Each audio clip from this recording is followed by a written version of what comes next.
Understanding the 5 and 6-year-old. As youth coaches, we want to develop the kids socially, mentally and physically. We should aim to develop the whole child, and soccer is a great way to do this. Kids should leave our games and practices feeling positive, encouraged and inspired. The chances are that this is the first time kids have been involved in any kind of organised sport or activity, and the first time they have interacted in a social environment outside of their schooling. When kids are 5 and 6 years old, they are playing soccer for a few different reasons. We have to remember that these kids are playing soccer mainly for fun and not for the drive of competition and winning. They love to be with friends and make new friends. Most kids will be more excited at seeing their friends at games and practices than playing soccer at this age.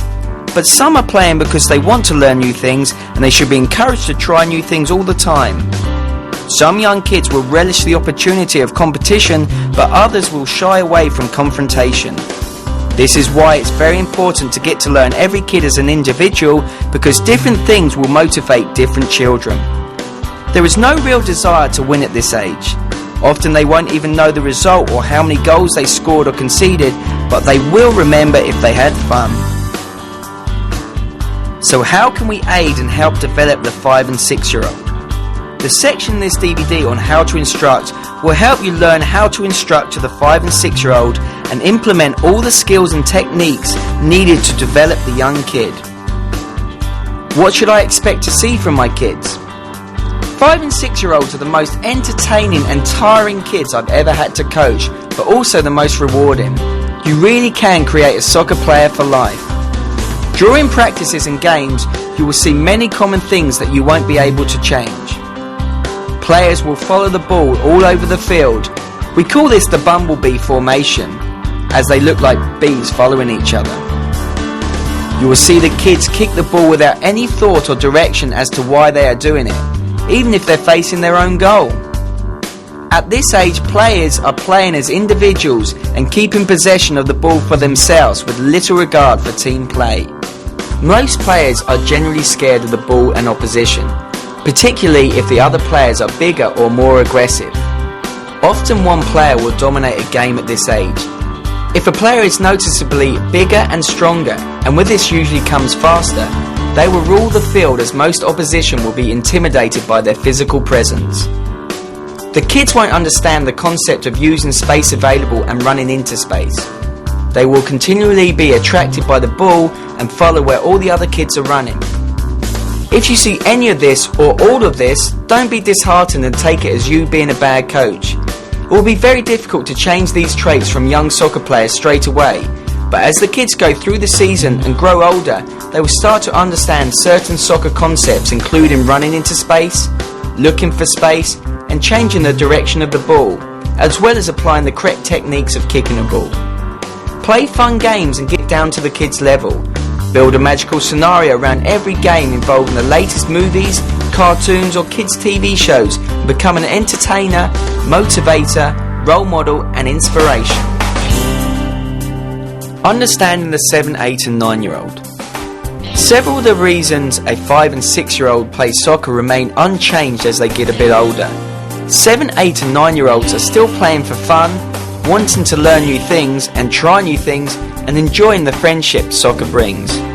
But as the child gets a bit older, the drive of competition is more noticeable between players and opposition. But even more apparent is the competition between players and their own teammates. The level of aggression and intensity is far more noticeable at this age, particularly in boys, and we have to be sure to manage this and keep it controlled. Players are now discovering the difference between winning and losing, and we have to do our best to install the good sportsmanship vibe in all players by keeping them humble when they win and upbeat when they lose. We as coaches are essentially the biggest role model when it comes to this, and should exhibit the humble and upbeat qualities we want to install in our team. They are now seeking more recognition from family and friends. We need to fill their own personal needs with plenty of positive reinforcement as the kids go through a large period of self-discovery inspired by their teammates and coach. Again, every kid is an individual and should be treated as one. We should discover early on in the season what motivates each child and act upon this. We really want to become their friend first and coach second as we develop the child as well as the athlete.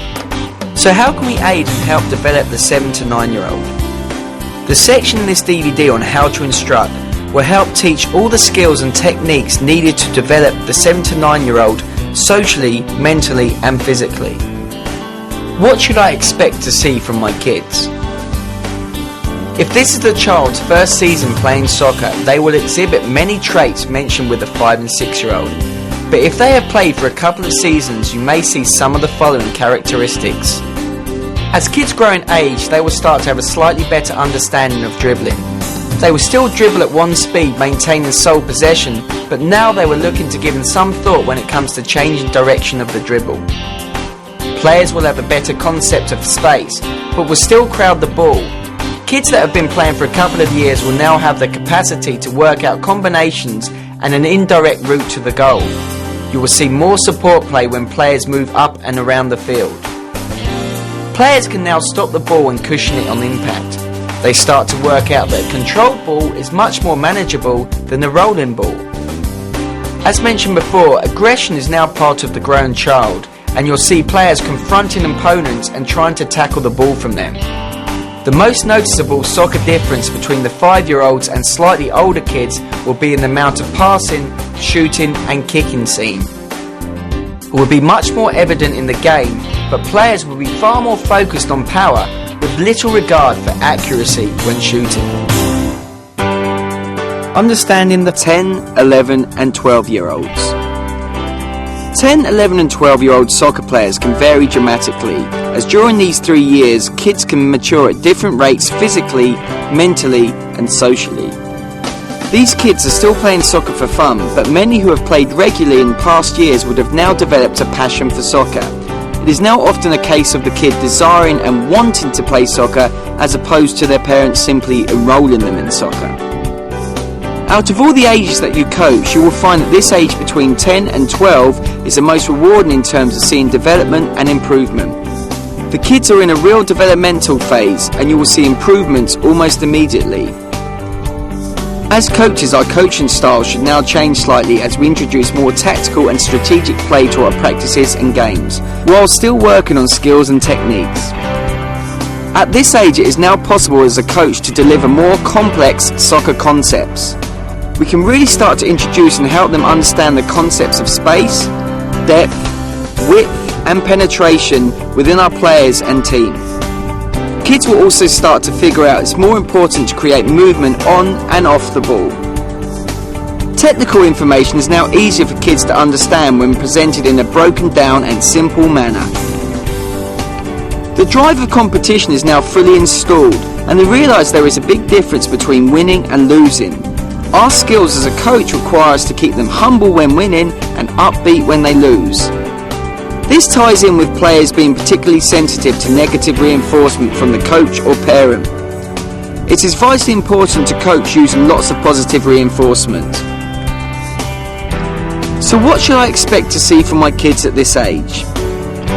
Technical skills are now much improved and they also improve new techniques at a quicker rate. Aggression and speed are now key factors in players. You will see the kids more athletic and physical.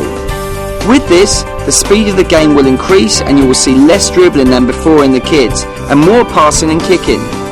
There will be more indirect routes to the opponent's goal incorporating width play. Players, however, will still be shooting with more regards to power and little regard to accuracy. Players now have a concept of space and there is more thought to controlling the ball and less kicking without thought or direction. Players will also start to develop an idea of their favoured positions on the field. Although we should still encourage players to play various positions, kids will start to suit a particular role in the field and inform you of their desired position in which they feel most effective.